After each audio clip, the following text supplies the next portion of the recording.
Next topic, series LCR circuit.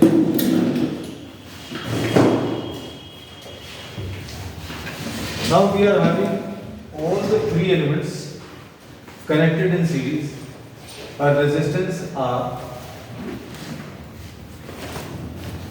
a capacitor of capacitance C, and an inductance L connected in series to a alternating source V is equal to Vm sin omega t.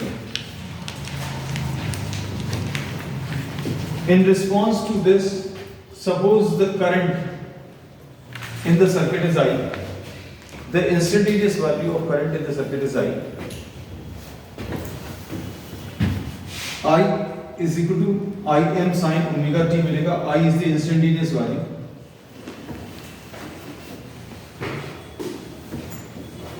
Instantaneous current. Im is the peak value, and we are talking of current because for series circuit current is same. तीनों elements में current की value same रहेगी. Vrm is suppose the peak value of potential difference in the resistance Vrm, the peak potential difference across R. Vlm is the peak potential difference across L, and Vcm is the peak potential difference across the capacitance. And since we are knowing the phasor relationship between current and potential difference, we can draw the phasor diagram. Suppose you are drawing the current along the x-axis. अभी हम लोगों ने horizontal direction में ये mark कर लिया. Current पहले draw कर रहे हैं. रीजन क्या है? Current will be same, and with respect to this current we will be marking the potential differences along the same line. We will be having Vrm, potential difference across the resistance and current are in the same phase. V and I are in same phase. ये भी हमें मालूम है. ये V and I are in the same phase. ये भी हम लोग मालूम है. We have discussed the phasor relationships in the previous class. फिर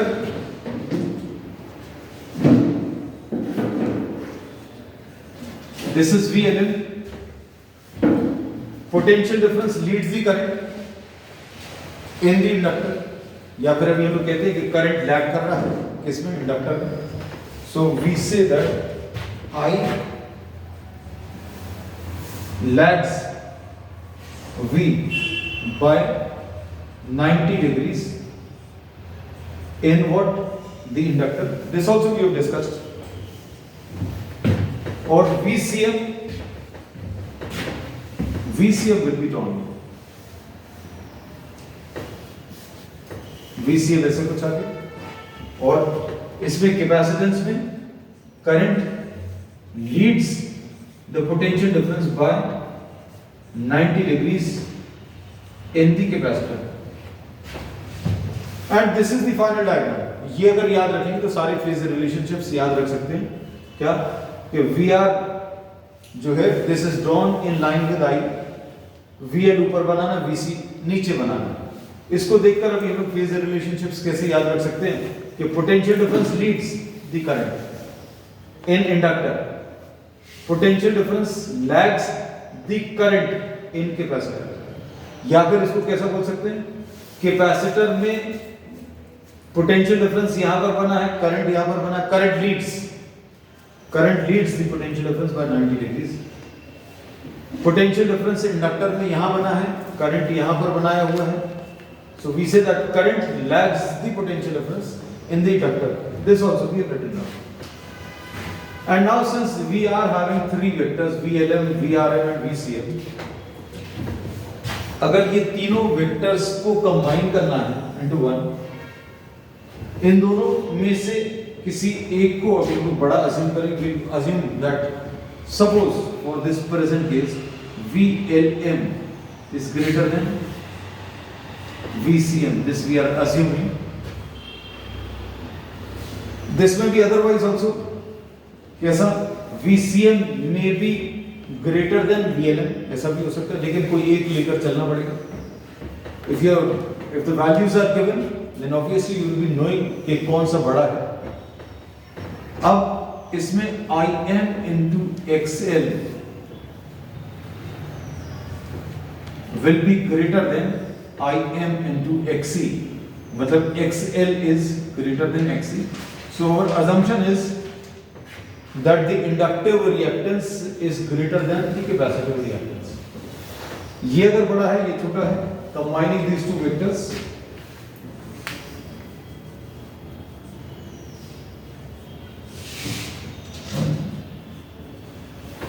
ये VLM minus VCM आ जाएगा,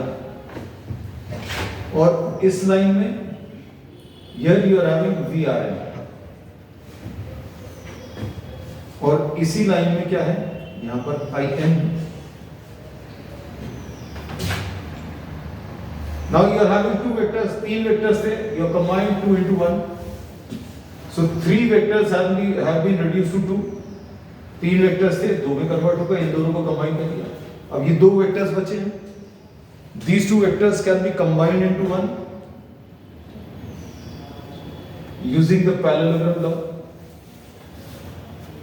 This will be the combination. So this will be the resultant of these two. इन दोनों का resultant, और इन दोनों का resultant किसके बराबर आएगा? This will be equal to the applied potential difference Vn. ये VLM है माइनस VCM है, तो Vm will be equal to under root of VRM square using what, the Pythagoras theorem, plus VLM minus VCM का whole square.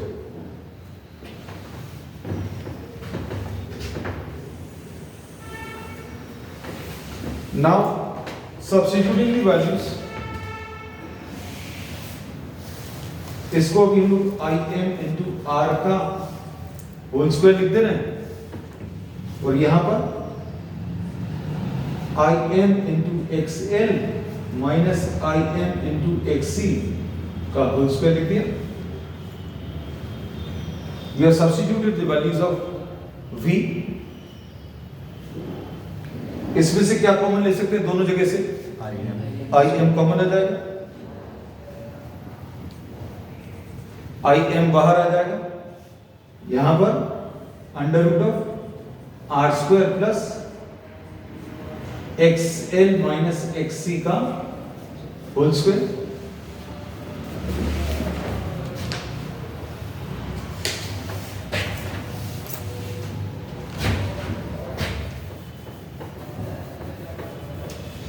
Now transferring IM to the left side, so Vm upon IM will be equal to under root of R square plus XL minus XC का whole square, and Vm upon IM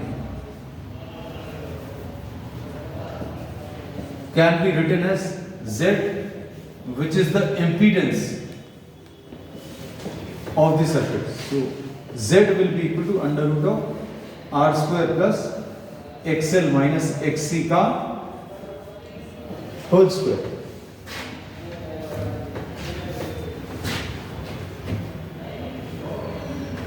अब इसमें अगर आप देखें, the equivalent potential difference and current, इन दोनों के बीच में जो फेज एंगल है, this is phi, and the equivalent potential difference is drawn ahead of the current, यानी करंट नीचे है. So we say that the current can be now expressed as I is equal to I M sine omega T minus five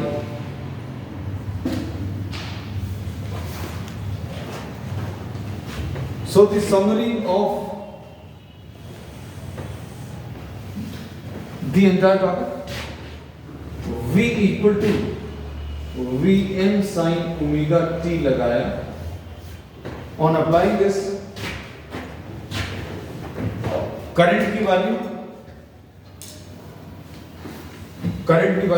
I is equal to Im sin omega t minus five ऐसा कुछ मिलेगा. फिर what is the value of I M? This is V M divided by Z. Z की value क्या है? Under root of R square plus X L minus X C का whole square. This is Z. Then what is phi? क्योंकि अभी हम लोगों को इस रिलेशनशिप में ये दिया रहेगा, हम लोगों को ये एक्सप्रेशन लिखना रहेगा. You'll have to find out the current. तो current can be expressed as I is equal to Im sin omega t minus phi. Im क्या है? कहेंगे कि Vm divided by Z. Z क्या है? Z ये है. फिर phi क्या है? So phi can be expressed as tan phi will be equal to VLM minus VCM divided by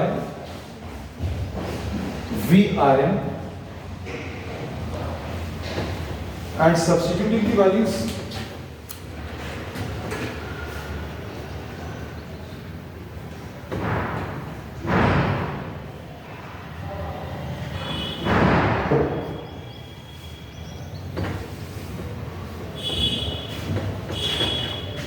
in terms of I, तो ये कितना आ जाएगा? I m into XL minus I m into XC divided by I m into R. So this will be XL minus XC divided by R. So this is the relation for tan phi.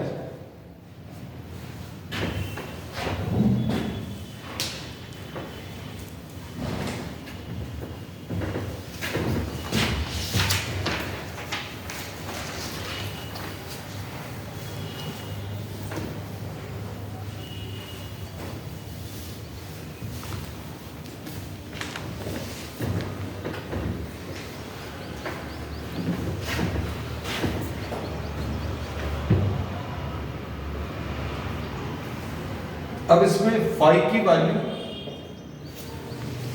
Will be equal to zero. Phi equal to zero, phi equal to zero मतलब v will be along I. Phi की value zero मतलब tan phi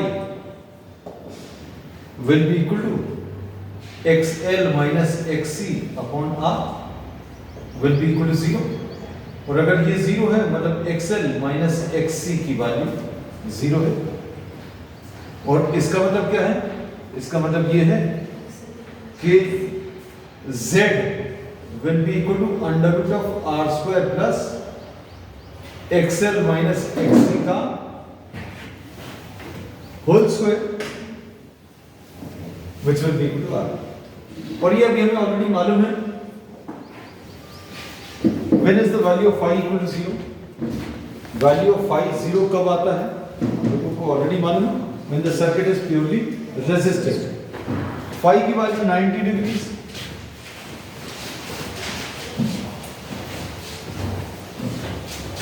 Phi की value 90 degrees. Phi की value 90 मतलब tan phi will be equal to tan 90 which will be XL minus XC divided by R. मतलब ये infinity है. ये infinity मतलब R की वैल्यू जीरो. मतलब क्या है? There is no resistance in the circuit. Circuit में कोई भी रेजिस्टेंस नहीं है. सर्किट में रेजिस्टेंस नहीं है मतलब क्या है? Circuit is purely reactive.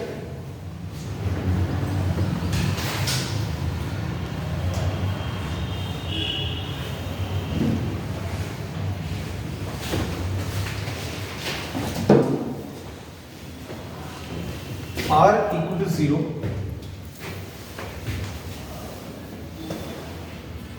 means circuit is purely reactive.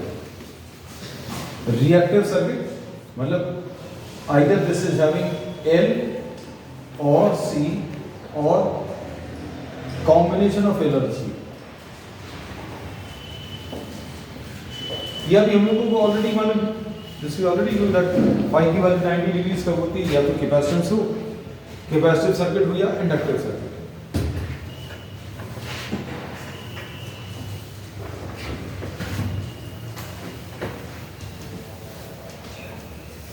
अब इसी से रिलेटेड अगला टॉपिक है रेजोनेंस।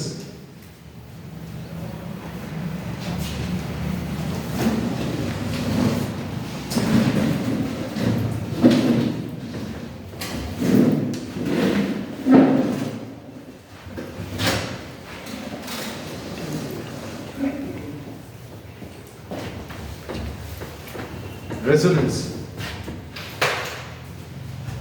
हम लोगों ने अब इसमें यह पढ़ लिया in the previous diagram, in the previous topic in fact कि V equal to Vm sin omega t, this is applied, V is equal to Vm sin omega t is applied, and on applying this current through the circuit I is equal to Im sin omega t minus phi, ऐसा कुछ मिला है। अब इसमें Im की value क्या है? This is Vm divided by Z।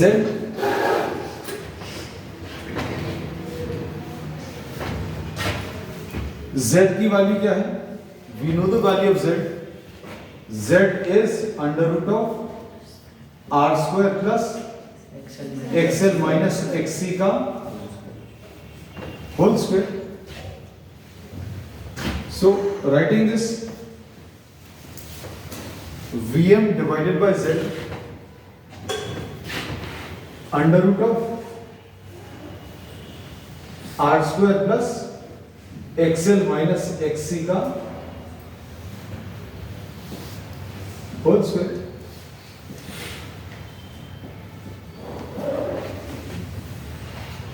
अब इसको अभी हम लोग ऐसा लिख सकते हैं Vm divided by under root of R square plus omega L minus 1 by omega C का होल स्क्वायर। अब इसमें हम लोग ये बोलते हैं कि that the value of current will ultimately depend on Z। Current की वैल्यू किसके ऊपर डिपेंड कर रही है? Z के ऊपर डिपेंड कर रही है। If we are keeping what Vm constant, potential अगर आप constant रख रहे हो, now suppose we are trying to vary omega, आपके पास ये ऑप्शन है कि आप ओमेगा को बदल सकते हैं, और ओमेगा को आपने चेंज करने की कोशिश की। ओमेगा को अगर आप चेंज करेंगे तो ये क्वांटिटी, इसमें कुछ भी चेंज नहीं हुआ, this will not change, this will not change. What will change is this reactance of the circuit will change. एक omega L minus 1 by omega C। और अभी हम ये बोलते हैं कि if omega is changed to such an extent that XL minus XC becomes 0, आपने omega की वैल्यू ऐसी चेंज करी, कैसी चेंज करी कि reactance of the circuit becomes 0। Reactance of the circuit अगर 0 हो गया, अच्छे से सुनना, तो Im which is equal to Vm divided by this quantity, this is a square, this is another square, this is changed to such an extent that this value becomes 0। मतलब ये वाली पूरी क्वांटिटी जो है, this assumes or this takes the lowest possible value। Denominator सबसे छोटा हो जाएगा, क्योंकि दो स्क्वायर्स को अगर आप ऐड करोगे तो पॉजिटिव नंबर आएगा। रीजन क्या है? क्योंकि ये r तो पॉजिटिव होता ही है। xl माइनस xc या omega l minus 1 by omega c, this can be either positive और नेगेटिव, और दिस कैन बी जीरो।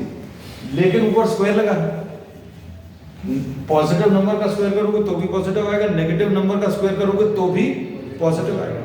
तो दो पॉजिटिव नंबर्स को जोड़ने पर, on adding to positive numbers, you are getting another positive number. So we say that the denominator will take minimum possible value when this reduces to 0. और ये आप ऐसा कर सकते हैं। कैसे कर सकते हैं? You have the option of changing omega. आपने ओमेगा को चेंज किया, कैसा चेंज किया कि इसमें ये वाली वैल्यू 0 हो गई। अब दो पॉजिटिव नंबर्स को जोड़ रहे थे और उसमें सबसे छोटा नंबर इसका या सबसे छोटी वैल्यू पॉसिबल इसकी क्या है? 0. So we say that omega is changed to such an extent such that z becomes minimum. और z minimum कब होगा? When xl minus xc reduces to 0. अब xl minus xc अगर 0 हो गया तो im will be equal to vm divided by z है। और z यहां पर कैसा हो गया बेटा? मिनिमम हो गया। मिनिमम क्यों हो गया? z मिनिमम क्यों हो गया? रीजन क्या है? z मिनिमम क्यों हो गया? क्योंकि xl माइनस xc की वैल्यू कितनी? 0। और अगर z मिनिमम हो गया तो अब हम कह सकते हैं कि आपने अगर z को मिनिमाइज कर दिया तो करंट क्या हो जाएगा? This will get maximized. So maximum current will be obtained in the circuit when Z is minimum, and Z will be minimum when XL minus XC is equal to 0. XL minus XC की value कितनी? 0 हो जाएगी। ये कैसे कर सकते हैं? क्योंकि अभी हम लोगों ने एक चीज स्टार्टिंग में बोली कि हमारे पास एक ऑप्शन है। क्या ऑप्शन है? Of changing omega. आप ओमेगा को इस टाइप से चेंज कर रहे हैं। कैसा?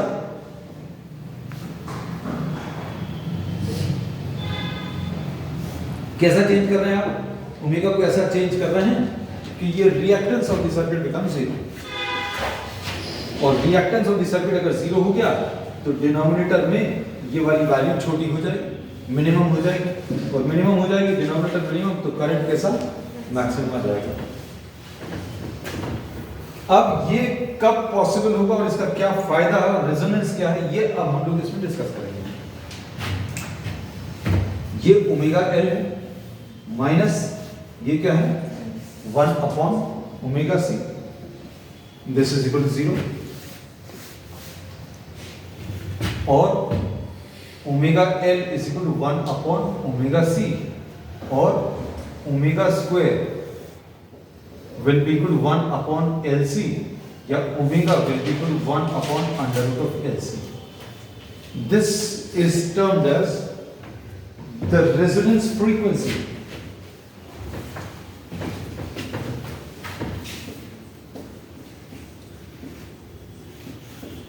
अभी सिर्फ इसमें इतना समझ लें कि ये इसको हम लोगों ने एक नाम दे दिया, रेजोनेंस फ्रीक्वेंसी। रेजोनेंस क्या है? This will be discussed subsequently. अभी इसमें आगे यही डिस्कस करने वाले हैं। तो इसमें हम लोगों ने क्या चीज डिस्कस कर ली है? अच्छे समझ में हम लोगों ने क्या डिस्कस कर लिया कि current in the circuit will be given by Vm divided by this value. इसमें ओमेगा को अगर आप चेंज करें तो क्या होगा? ये डिनोमिनेटर चेंज होगा। डिनोमिनेटर चेंज होगा मतलब करंट की वैल्यू भी चेंज होगी। और आपने ओमेगा को चेंज कर दिया। कैसा चेंज किया? ओमेगा को ऐसा चेंज किया कि this value reduces to 0। XL minus XC, this reduces to 0। XL minus XC अगर 0 बन गया तो मतलब Z मिनिमम आ गया, और Z अगर मिनिमम आ गया मतलब करंट की वैल्यू मैक्सिमाइज हो जाएगी।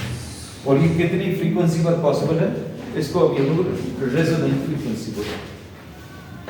अब इस फ्रीक्वेंसी पर, सपोज इस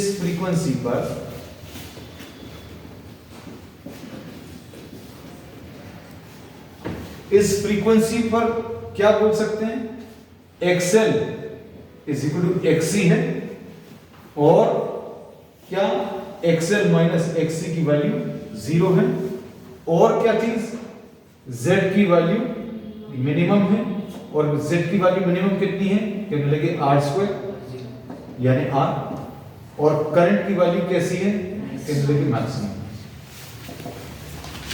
करंट की वैल्यू कैसी है इसमें, मैक्सिमम, और ये मैक्सिमम वैल्यू कैसे आएगी, Vm divided by Z minimum, Vm divided by Z minimum.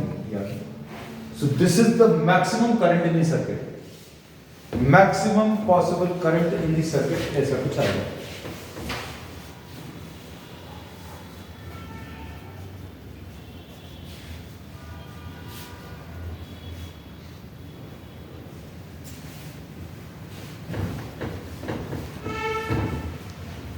अब what is resonance? तो रेजोनेंस अब हम लोग इसमें डिस्कस करेंगे। Resonance is related to what, the frequency. इसको एक सिंपल से एग्जांपल से अभी हम समझा देते हैं कि suppose a child is sitting on a swing, एक झूले पर बैठा हुआ है, और अगर आप इसको ऑसिलेट करा दें, then this will start oscillating with some frequency, and every object in fact has a natural frequency. ये अपनी इसकी खुद की एक फ्रीक्वेंसी होगी। The amplitude of vibration with time will go on decreasing. मतलब अगर आपने एक पुश दे दिया, इसका ऑसिलेशन शुरू कर दिया, तो इसकी एक नेचुरल फ्रीक्वेंसी है, and slowly what will happen, the amplitude of vibration will go on decreasing. And suppose if you are applying a periodic force which may be in the form of a person standing there, यहाँ पर एक व्यक्ति खड़ा होकर, a person standing here starts applying a force at regular intervals, एक आदमी एक और बच्चा यहाँ पर खड़ा होकर पीरियडिकली एक फोर्स लगा रहा है, और इसका time period of application of the force, if it matches और if it is very nearly same as the time period of the swing, तो क्या होगा, जितने समय में ये यहां से यहां जाकर वापस आएगा, उतने समय में इसने फोर्स अप्लाई कर दिया।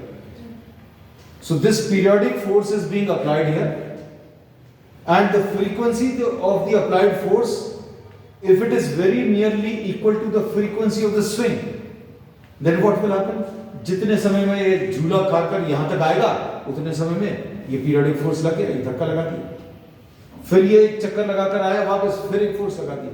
So now instead of decreasing amplitude, what will happen, the amplitude of vibration will go on increasing, and this phenomenon is termed as resonance। कि अगर दो चीजें हैं, एक तो natural frequency of the system, और दूसरा एक्सटर्नल सोर्स की frequency, external source of energy की फ्रीक्वेंसी अगर natural frequency of the swing या सिस्टम के साथ अगर मैच कर जाए, तो क्या होगा, the amplitude of vibration will start increasing and the amplitude will become maximum, ऐसा कुछ होगा। So this phenomena is termed as resonance. तो ये 11th क्लास में बहुत डिटेल में था, और इसमें अभी हम लोग ये भी एक एग्जांपल देते हैं कि ब्रिजेस पर सोल्जर्स को मार्च करते समय they are asked to break their steps, क्योंकि उनके मार्चिंग में पीरियोडिक, क्योंकि वो सारे के सारे एक साथ सिंक्रोनाइजेशन में मार्च करते हैं, तो एक साथ सबका राइट पांव अगर नीचे आया, एक साथ उनका लेफ्ट पांव नीचे आया, they will be applying force on the bridge at what regular intervals, and if the frequency of the application of the force matches with the natural frequency of the bridge, तो एक applied force है जो regularly आप apply कर रहे हो, और अगर वो नेचुरल फ्रीक्वेंसी के साथ मैच करके, तो क्या होगा, वही कि amplitude of vibration will go on increasing. तो ये फिनोमेना को अभी हम लोग रेजोनेंस बोलते हैं। तो दो चीजें इसमें याद रखना, दो चीजें कौन कौन सी हैं, एक तो natural frequency of the system, और दूसरा frequency of the external source, दोनों अगर मैच करेंगी तो एम्पलीट्यूड मैक्सिमम हो जाएगा। तो यहां पर अभी हम लोगों ने बोला कि करंट की मैक्सिमम वैल्यू, अब ये देखो दो अलग अलग चीजें आई, दोनों को रिलेट भी करेंगे। यहां पर अभी हम लोगों ने बोला कि अगर आप ओमेगा को चेंज करें, कैसा चेंज करें, आपने ओमेगा को ऐसा चेंज किया कि एक्सएल माइनस एक्सी की वैल्यू 0 हो गई तो करंट की वैल्यू मैक्सिमाइज हो जाएगी। और ये किस फ्रीक्वेंसी पर पॉसिबल है? तो अभी हम लोगों ने सॉल्व करके दिखाया कि एक्सएल माइनस एक्सी 0 है, omega L minus 1 by omega C 0 है। इसको सॉल्व करने पर this is termed as the resonant frequency. इस फ्रीक्वेंसी पर z की वैल्यू मिनिमम होगी और करंट की वैल्यू मैक्सिमम होगी। इस फ्रीक्वेंसी पर अगर करंट मैक्सिमम है, मतलब क्या है? इसका मतलब यह है कि बाकी किसी और फ्रीक्वेंसी पर करंट की वैल्यू इस वैल्यू से कम होगी डेफिनेटली, क्योंकि इस फ्रीक्वेंसी पर करंट मैक्सिमम है। यहां पर omega is equal to omega 0, इस पर करंट की वैल्यू मैक्सिमम है। अगर आप इस फ्रीक्वेंसी से कम लेंगे या इस फ्रीक्वेंसी से ज्यादा लेंगे तो करंट की वैल्यू डिक्रीज होगी। And this is the sort of graph. यहां पर आई एम ड्रॉ किया और यहां पर ओमेगा ड्रॉ किया। तो अब रेजोनेंस और इसको कैसे रिलेट करते हैं, अब इसको देखना अच्छे से, ध्यान से सुनना। हम लोगों ने इसमें ये बोला था रेजोनेंस में कि अगर natural frequency of the swing if it matches with the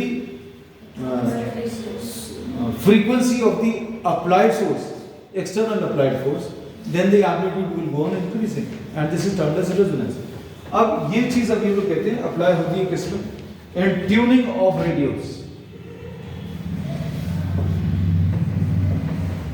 tuning of radios में अभी लोग अप्लाई करते हैं। रेडियोस में या टीवी चैनल्स में जो प्रोग्राम्स आते हैं वो अलग अलग फ्रीक्वेंसी पर अभी हमारे पास आते हैं और वो frequency, suppose this is the external frequency,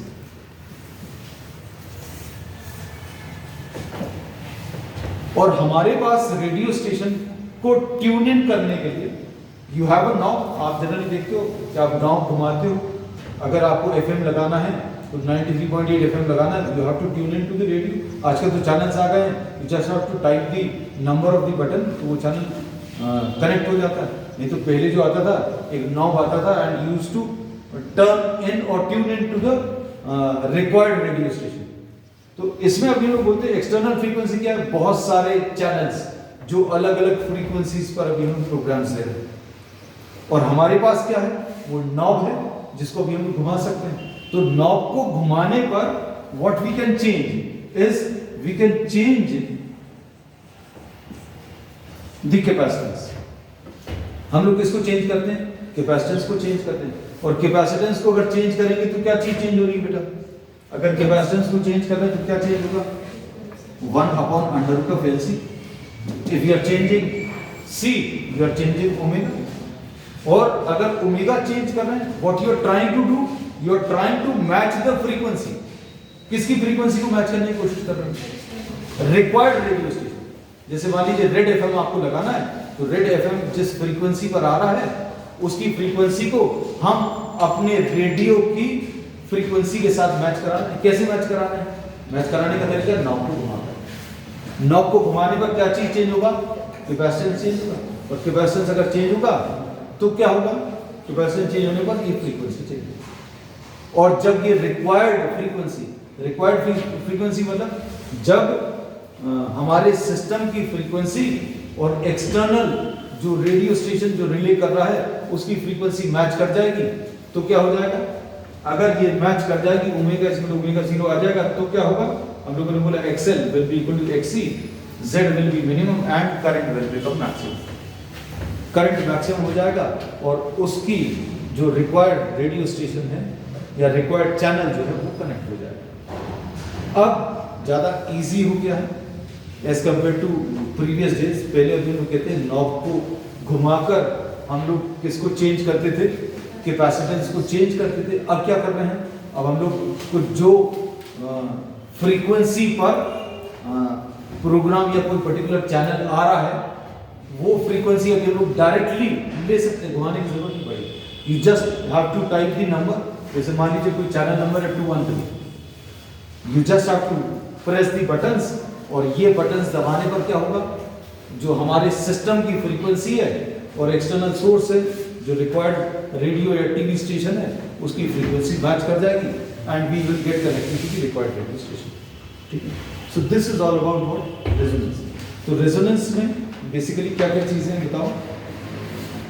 resonance is the increase in amplitude और in the increase in current, और ये कब होता है, जब सिस्टम की नेचुरल फ्रीक्वेंसी और एक्सटर्नल सोर्स की फ्रीक्वेंसी दोनों मैच कर जाए।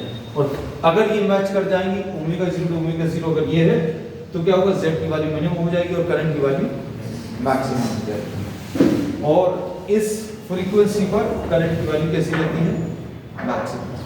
ठीक, इसमें एक क्वेश्चन और ऐसा बनता है कि अगर आपने दो डिफरेंट सर्किट्स ले ली रेजोनेंस वाली, एक में सपोज आपने R की वैल्यू 100, ये सपोज R की वैल्यू 100 के लिए प्लॉट किया। अब R की वैल्यू सपोज 200 के लिए अगर प्लॉट करेंगे तो क्या है, कहां पर आएगा graph, Im will be equal to Vm divided by Z। R अगर 200 हो गया तो करंट जो है this will get reduce to half. इसका ग्राफ इसको थोड़ा सा नीचे हो जाएगा। Clear?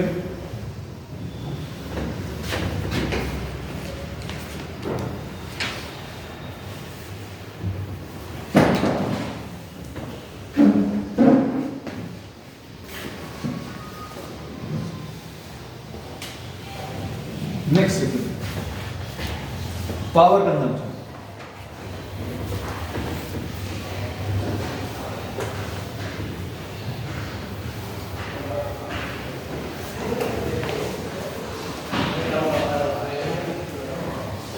Power consumption in AC circuits. Sorry. Consumption in series LCR circuit.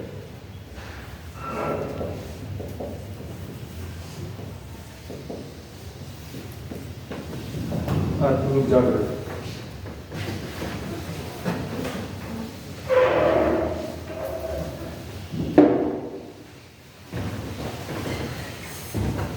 V is equal to Vm sin omega t लगाया, ये लगाने पर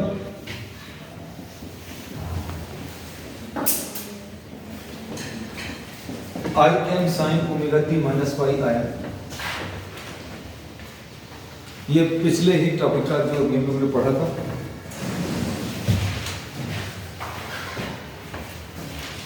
डायग्राम कैसा था, ये VLM माइनस VCM, यहां पर क्या था VRM, और इसी लाइन में IM, और यहां कहीं पर ये equivalent potential difference, and this is 5। This was the circuit, this will be using once again.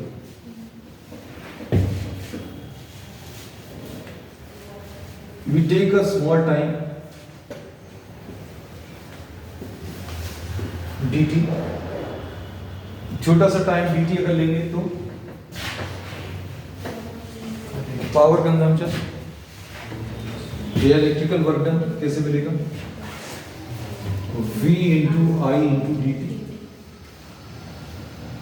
छोटा टाइम जो लेते हैं बहुत बार V एंड आई को कांस्टेंट मान सकते हैं।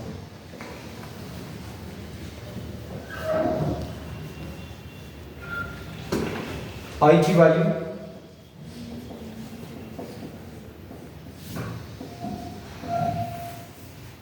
Sign omega T minus five,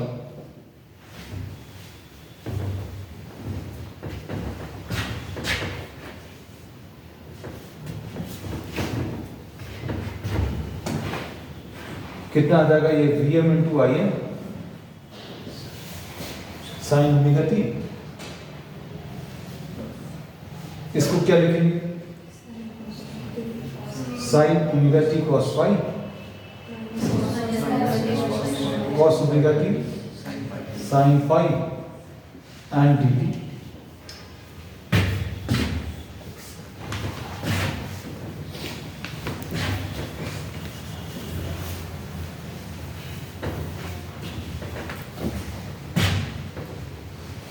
So dW will be equal to Vm into Im sin square omega t cos phi dt, ऐसा कुछ आएगा। फिर इसको अंदर मल्टीप्लाई करेंगे तो क्या आएगा बताओ?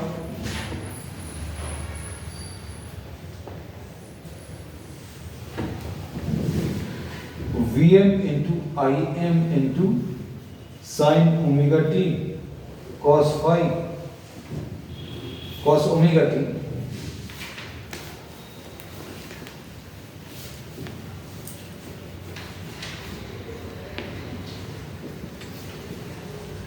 sin phi and dt।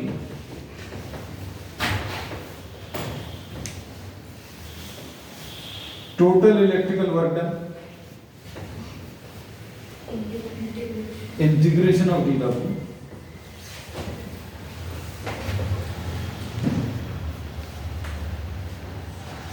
Zero से t क्या हो जाएगा? Vm Im sine square omega T cos phi dt minus इधर क्या कर रहे हैं? 2 से ऊपर नीचे मल्टीप्लाई करें। We have multiplied and divided by 2, तो कितना आ जाएगा? Vm into Im into sin 2 omega t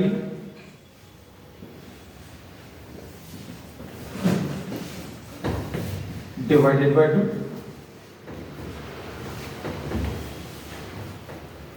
ऐसा कुछ मिलेगा। We'll be having two integrals।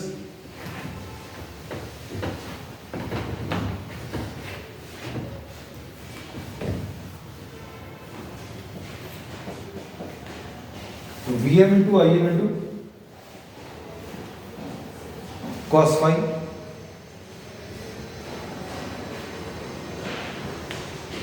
sin square omega t dt zero से capital T.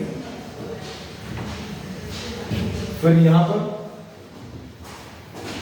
Vm into Im divided by 2 sin phi, और इधर पर क्या आएगा? sin 2 omega T dt। कहां से कहां तक? जीरो से कैपिटल टी। इसकी value as we have discussed earlier t by 2 Vm into Im into cos phi sin square omega t, इसका integration is t by 2 minus Vm into Im divided by 2 sin phi into ये कितना? 0।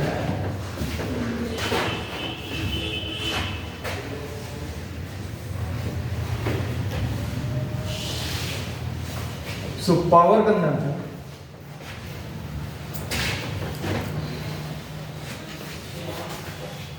कितना आ जाएगा? Power consumption will be equal to work done divided by time.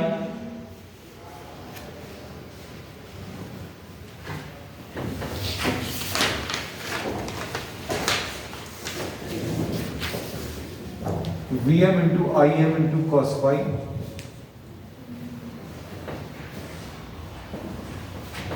तो ये Vm into Im into cos phi divided by 2।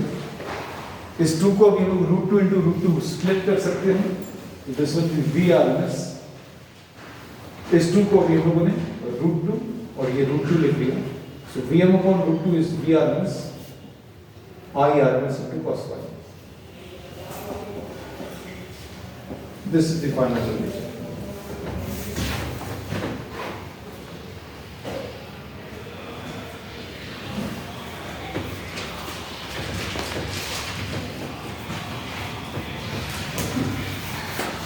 इसमें this cos phi is termed as the power factor.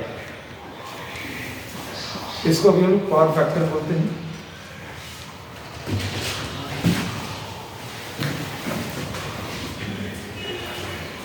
अब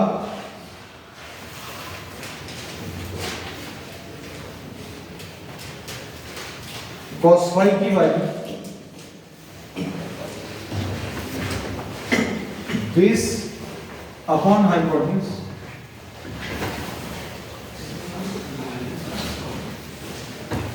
divided by v power factor की.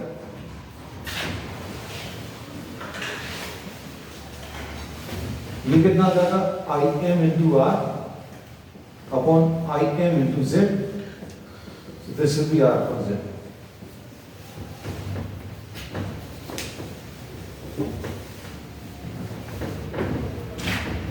Note कर लिए.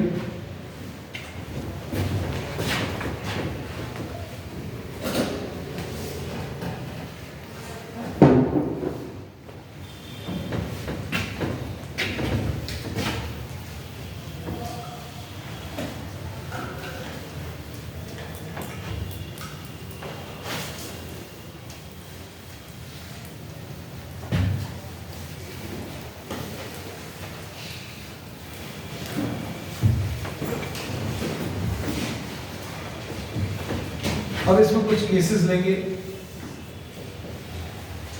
phi equal to 0, phi equal to 0 करें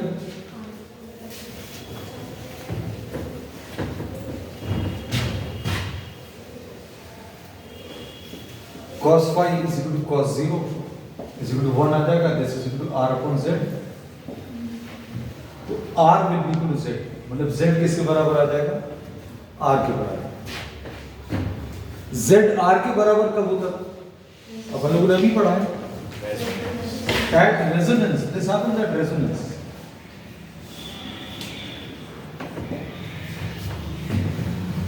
z जो है this is equal to r, मतलब r will be equal to under root of r square plus xl minus xc की whole square. मतलब ये r square is equal to r square plus xl minus xc का whole square. मतलब ये कटेगा, मतलब xl minus xc की value कितनी? 0 आ जाए.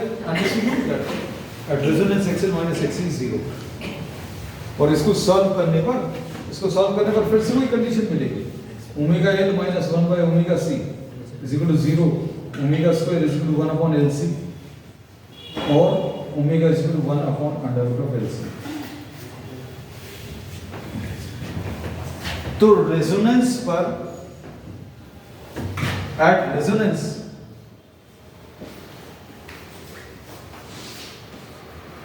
क्या क्या चीजें बता सकते हैं? देखो बहुत सारी चीजें बताइए. क्या क्या? रेजोनेंस पर फाई की वैल्यू 0 होती है, फिर z मिनिमम होता है r के बराबर, फिर उसके बाद करंट मैक्सिमम होता है और ये कितना होता है? Vm divided by r. और पावर ये भी मैक्सिमम होता है. ये कितना हो जाएगा? Vrms into IRMS into cos phi. नहीं लिख रहा है. क्यों नहीं लिख रहे? क्योंकि इसकी वैल्यू पर और v क्या होता है?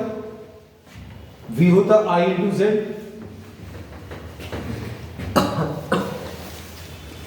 v is what? I into z. अब I into z, z कितना होता है? z r के बराबर है. So can we write down this as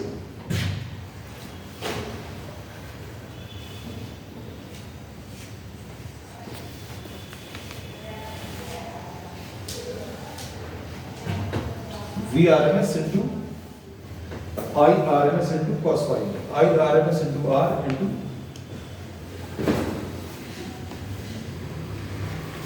this would be I square, maximum power.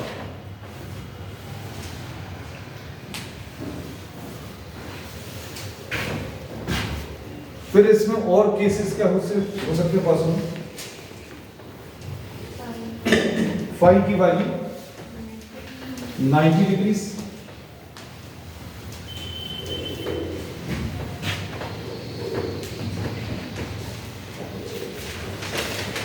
cos phi is equal to cos 90 will be equal to 0.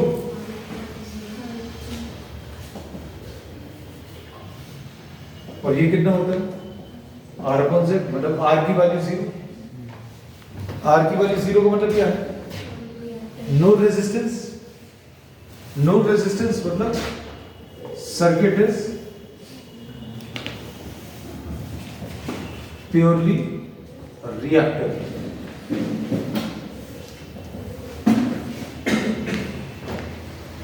Circuit कैसा है? Purely reactive circuit. और कहां पर? या तो सिर्फ इंडक्टेंस होगा या सिर्फ कैपेसिटेंस होगा या फिर दोनों का कॉम्बिनेशन होगा. Is this clear? Now we move on to the last topic, transformers.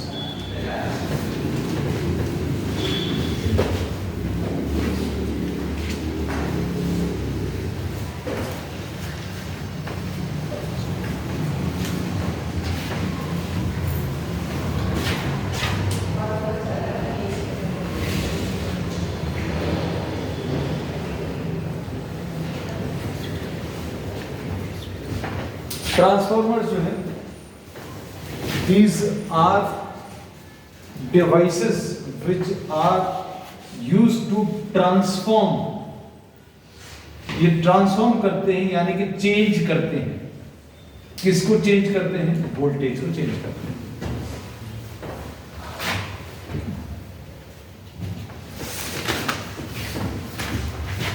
दो टाइप हैं.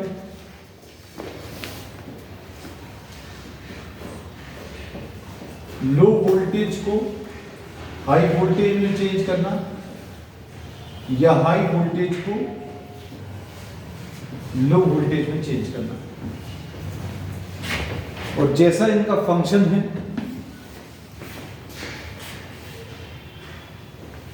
जैसा ये फंक्शन परफॉर्म करते हैं वैसा ही इनका नाम है.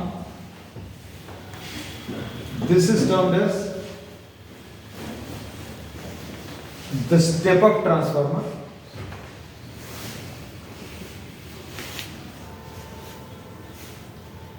and this is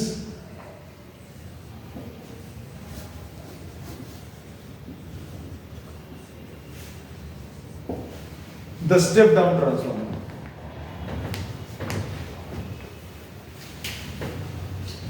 और इसको और थोड़ा सा डिटेल में लिखें. स्टेप अप ट्रांसफार्मर क्या करता है? लो वोल्टेज हाई करंट को हाई वोल्टेज लो करंट में चेंज करता है. और step down transformer high voltage low current को लो वोल्टेज हाई करंट में चेंज करता है.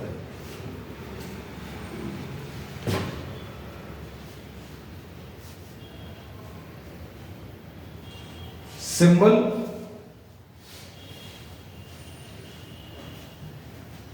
स्टेप अप का, ये स्टेप अप जैसा ही है.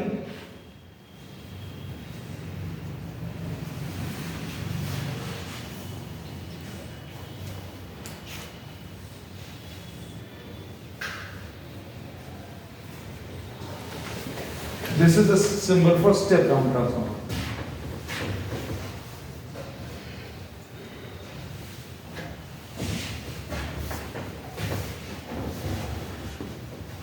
तो ये ट्रांसफार्मर करता क्या है, पहले तो ये बता दिया क्या करता है, ये ट्रांसफॉर्म करता है किसको, वोल्टेज को ट्रांसफॉर्म करता है, ठीक है। लो वोल्टेज को हाई वोल्टेज में कई जगह पर हम लोगों को जरूरत पड़ती है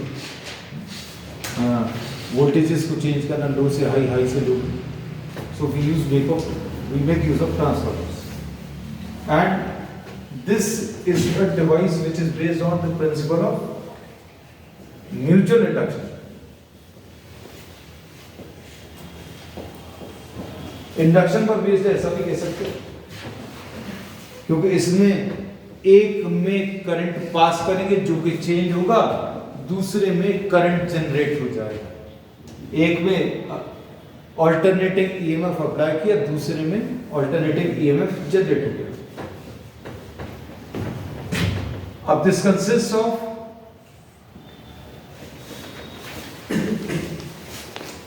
a soft iron core, मतलब सॉलिड सॉफ्ट आयरन कोर लिया है, लैमिनेटेड है, लैमिनेटेड मतलब ये भी हम आपको थोड़ा सा शेप बता देंगे।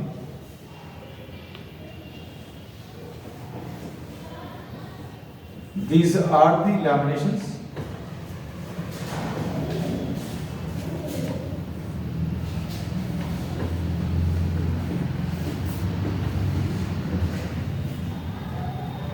अप्रोक्सीमेटली शेप जो है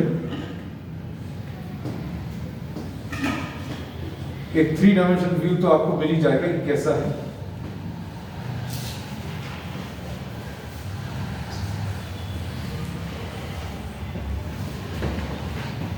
क्लियर मिरर, एक सॉलिड समझ लीजिए थिक प्लेट ले ली, उसमें से एक स्क्वायर शेप की प्लेट अभी आपने रिमूव कर दी, and this is not single plate, solid नहीं है, बहुत सारे डायमेंशंस हैं।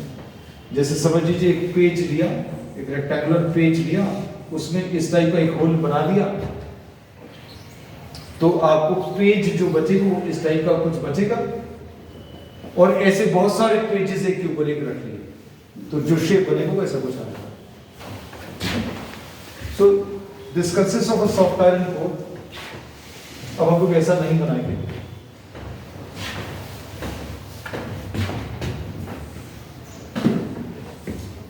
ये बना दिया है।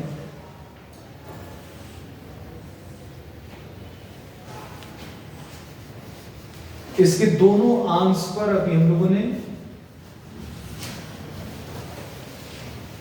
2 कॉइल्स ले ली,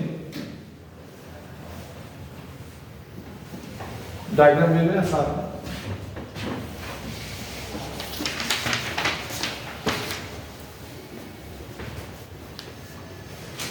इसमें one of this is termed as the primary coil,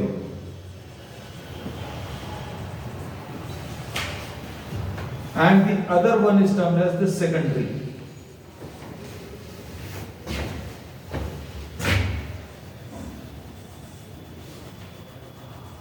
इसमें अभी हम लोग AC अप्लाई करेंगे, this will be the input coil, यहां पर input, and here you will be having what the output.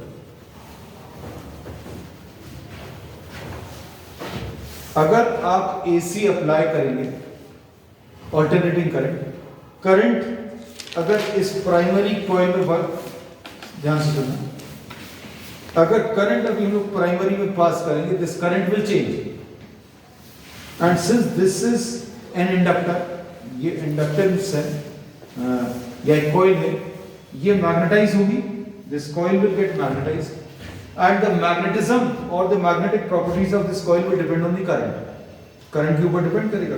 लेकिन आपने यहां पर कैसा करंट अप्लाई किया, एक वेरिएबल करंट यानी अल्टरनेटिव करंट अप्लाई किया, तो ये इसकी मैग्नेटिक प्रॉपर्टीज कॉइल की वो चेंज होगी, और ये कॉइल जो है किसको मैग्नेटाइज करेगी, ये कॉइल का जो मैग्नेटिज्म है that will magnetize the soft iron core. तो इसमें करंट पास किया, करंट चेंज हो रहा है, उसकी वजह से ये मैग्नेटिक फील्ड जनरेट करेगी, जो मैग्नेटिक फील्ड भी चेंज होगी, और ये इसकी magnetic field soft iron core को मैग्नेटाइज करेगी, और सॉफ्ट आयरन कोर का मैग्नेटिज्म भी चेंज होगा, मतलब इसकी मैग्नेटिक प्रॉपर्टीज भी चेंज होगी। तो ये चेंजिंग मैग्नेटिक फील्ड किसके साथ लिंक हो जाएगी, सेकेंडरी के साथ लिंक होगी, and this will generate N alternating EMF in the secondary. क्योंकि कहीं पर भी, ये तो फैराडे ने बताया था कि कहीं पर भी अगर फ्लक्स चेंज हो रहा है तो एक ईएमएफ जनरेट होगा। तो इसमें ईएमएफ जनरेट होने का कारण क्या बताओ? Changing magnetic field. ये चेंजिंग मैग्नेटिक फील्ड किसकी है? Soft iron core. इसका मैग्नेटिज्म क्यों चेंज हो रहा? क्योंकि ये इसकी मैग्नेटिज्म से या इसकी मैग्नेटिक प्रॉपर्टी से मैग्नेटाइज होती है। किसकी? इस प्राइमरी कॉइल। और इसकी मैग्नेटिक प्रॉपर्टीज क्यों चेंज हो रही है? क्योंकि इसमें जो अप्लाइड करंट है वो भी चेंज हो रहा है। Is this clear? अब इसमें कह सकते हैं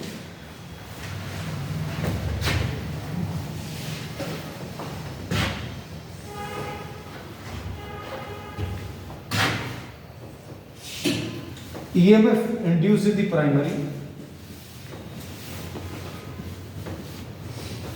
this will be equal to minus NP d phi by dt,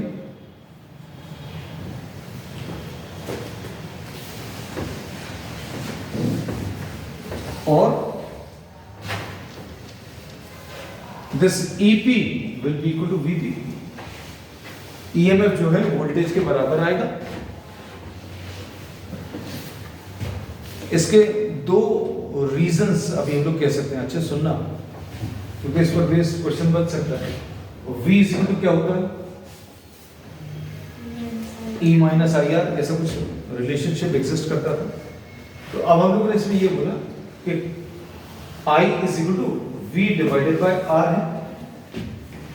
अब ये जो प्राइमरी कॉइल अभी हम लोगों ने कनेक्ट करी है, ये इंडक्टेंस है। इंडक्टेंस है मतलब रेजिस्टेंस जो आएगा, इंडक्टेंस का मतलब ये प्योरली इंडक्टिव कॉइल है, मतलब इसका रेजिस्टेंस, आइडियल कॉइल का रेजिस्टेंस कितना? 0 आ जाएगा। रेजिस्टेंस अगर 0 होगा तो मतलब करंट कैसा आ जाएगा? इनफाइनाइट आ जाएगा। So we see that the induced EMF और the back EMF will be equal to what? The applied. जितना आप अप्लाई कर रहे हो उतना ही हम लोग बोलेंगे इंड्यूस हो जाएगा। या फिर इसको ऐसा भी मान सकते हैं कि आप जो करंट ले रहे हैं, जो करंट ड्रॉन और current passing through the primary, ये नेग्लिजिबल है। ये करंट अगर बहुत छोटा है तो V और E बराबर है। करंट अगर बहुत कम है तो करंट बहुत कम क्यों होगा ये बताओ? करंट यहां पर बहुत कम क्यों होगा? क्योंकि जितना आप पोटेंशियल अप्लाई करोगे उतना ही अमाउंट में बैक ईएमएफ जनरेट हो जाएगा। मतलब दोनों एक दूसरे को नियरली कैंसिल कर देंगे। तो मतलब कहने का ये है कि अप्लाइड ईएमएफ और बैक ईएमएफ दोनों अगर इक्वल हैं तो very small amount of current will B obtained. तो ये एक बेसिक असम्पशन है, ये इन्होंने बिल्कुल क्लियरली स्पेसिफाई किया, जिस पर बेस्ड क्वेश्चन बन सकता है कि प्राइमरी में और सेकेंडरी में जो करंट है that is having a very small value. Current कैसा है? बहुत कम है।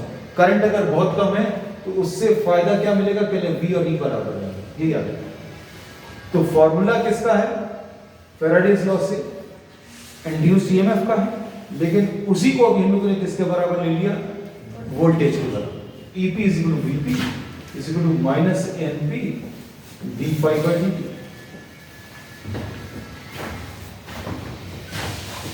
Similarly, ES,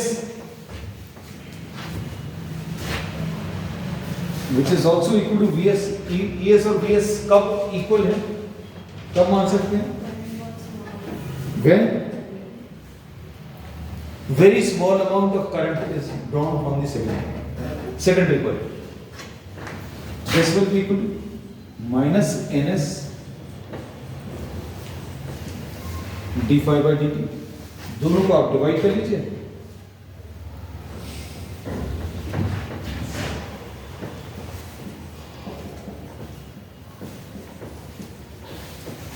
Vs upon Vp will be equal to Ns upon Np। Note कर लीजिए।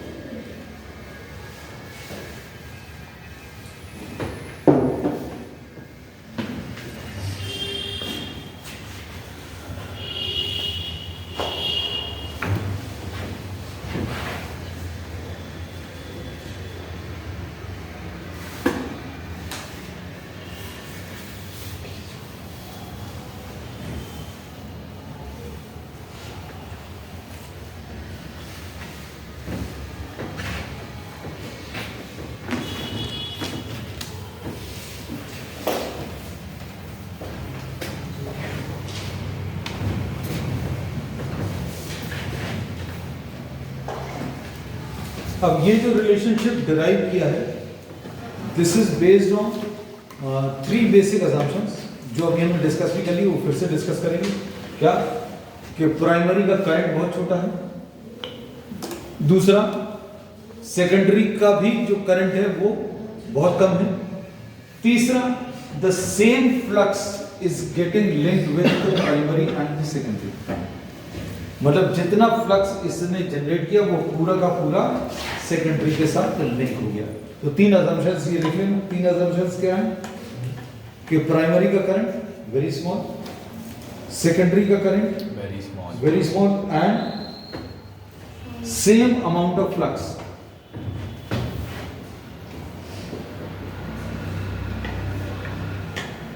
Very small,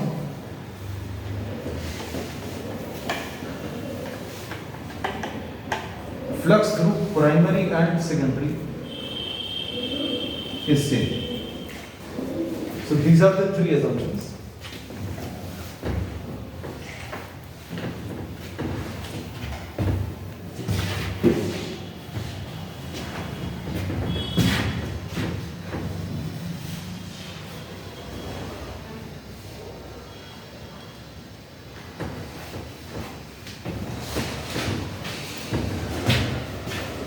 Assuming no losses,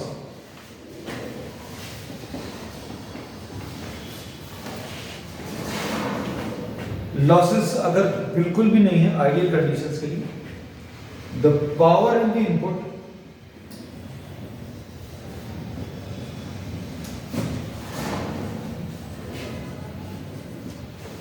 power in the output, मतलब Vp into Ip is equal to Vs into Is। Power का formula V into I, मतलब Vs upon Vp will be equal to Ip upon Is। अब ये दोनों को अगर आप combine करें, इन दोनों रिलेशनशिप्स को, ये और ये, तो क्या मिलेगा?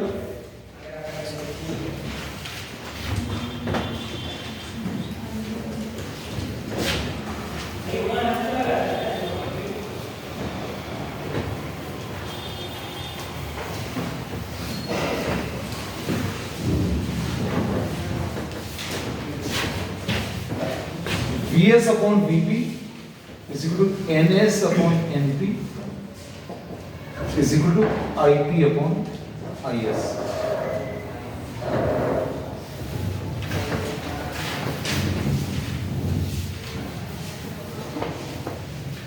अब इसमें suppose the number of turns in the secondary is greater than number of turns in the primary। Number of turns in the secondary is suppose 200, इसको 200 ले लो, इसको 100 ले लो, तो क्या बोल सकते हैं? ये 200 अपॉन 100 इज इक्वल टू क्या मिलेगा? Vs upon Vp is equal to Ip upon Is। मतलब Vs कितना मिल जाएगा? 2 times Vp। Vs will be equal to 2 times Vp और Ip क्या मिल जाएगा? 2 times Is। मतलब इसमें क्या बोल सकते हैं? अच्छा देखो, अगर number of turns in the secondary is double the number of turns in the primary, then what will happen? The voltage of the secondary will be double the voltage of the primary।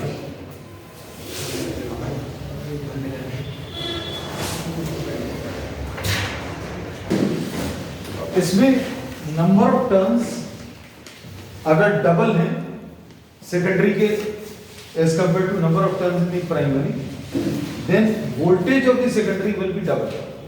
मतलब step up transformer में हम लोगों को यही करना रहता है। Step up transformer में जो सेकेंडरी का वोल्टेज है वो ज्यादा होना चाहिए प्राइमरी के वोल्टेज से। तो स्टेप अप में अब ये पता चल गया कि number of turns for a step up transformer के लिए number of turns in the secondary is greater than number of turns of the primary. Reason क्या है? Because Vs is greater than Vp। और हमारे इस एग्जांपल में Ns अपॉन Np की वैल्यू 2 है। अब इसको देखकर क्या बोल सकते हैं? Current in the primary double है किसका? Current of the secondary. मतलब किसका करंट कम है? किसका करंट कम है? सेकेंडरी का करंट कम है, क्योंकि उसका डबल करने पर प्राइमरी का करंट बढ़ता है, प्राइमरी का करंट ज्यादा है। तो स्टेप अप ट्रांसफार्मर में प्राइमरी वोल्टेज कम है, सेकेंडरी वोल्टेज ज्यादा है, लेकिन करंट के बारे में क्या बोल सकते हैं? Current of the primary is greater then current of the secondary.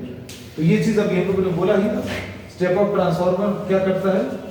Low voltage high current को हाई वोल्टेज लो करंट में चेंज करता है।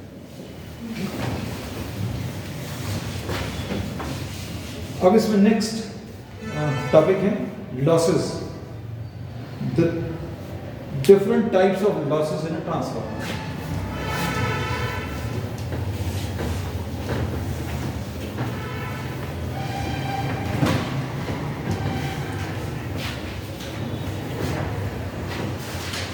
सबसे पहला इसमें फ्लक्स लॉस।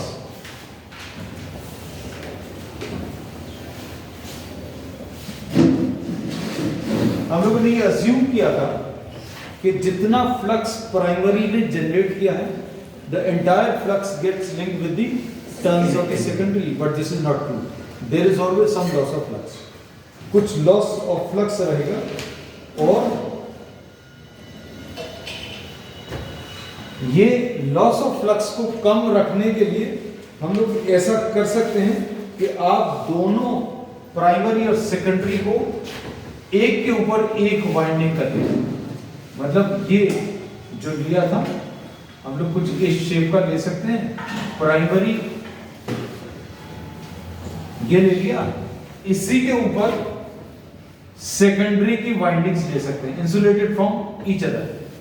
मतलब एक के ऊपर एक वाइंड की है, मतलब इसका मतलब ये नहीं है कि there is some direct contact, these are insulated from each other.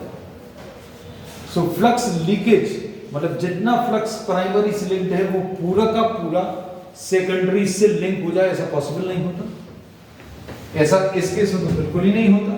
जो भी हमने डायग्राम पहले लिया था कि प्राइमरी की वाइंडिंग्स यहां पर ली, सेकेंडरी की वाइंडिंग्स यहां पर ली, there is always some loss of flux. इसको रिड्यूस करने के लिए हम कुछ ऐसी वाइंडिंग ले सकते हैं। सेकेंड टाइप ऑफ लॉस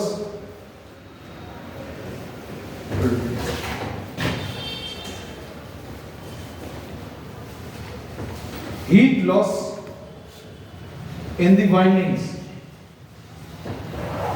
हम लोगों ने ये अज्यूम किया था कि the windings are having very low resistance, but still उनमें कुछ रेजिस्टेंस होगा और करंट पास करने की वजह से उसमें कुछ हीट जनरेट होगी। और इसको कम रखने के लिए, हीट लॉस को कम रखने के लिए हम लोग क्या यूज कर सकते हैं?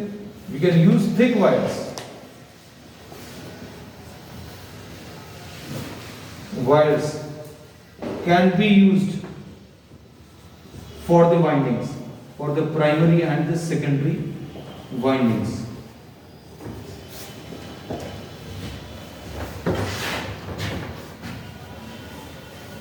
पहला है फ्लक्स लॉस, दूसरा क्या है?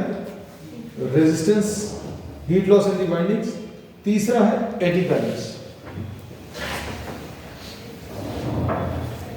AD loss. इसमें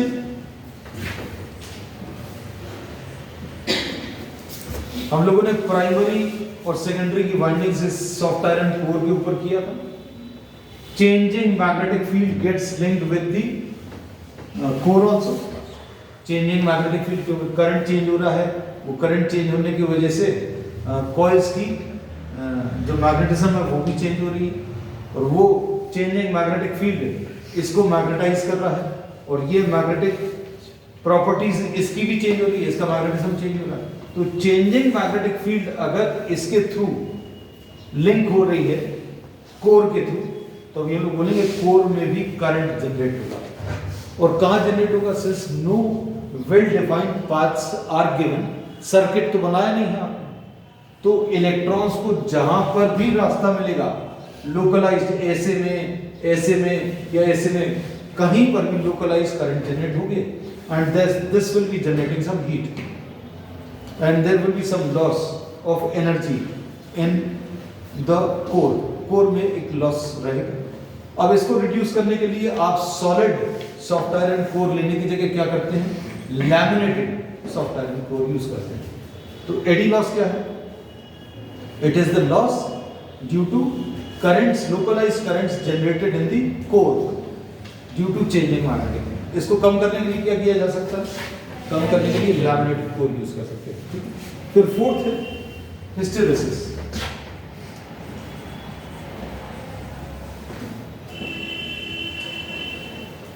हिस्टेरेसिस लॉस क्या है?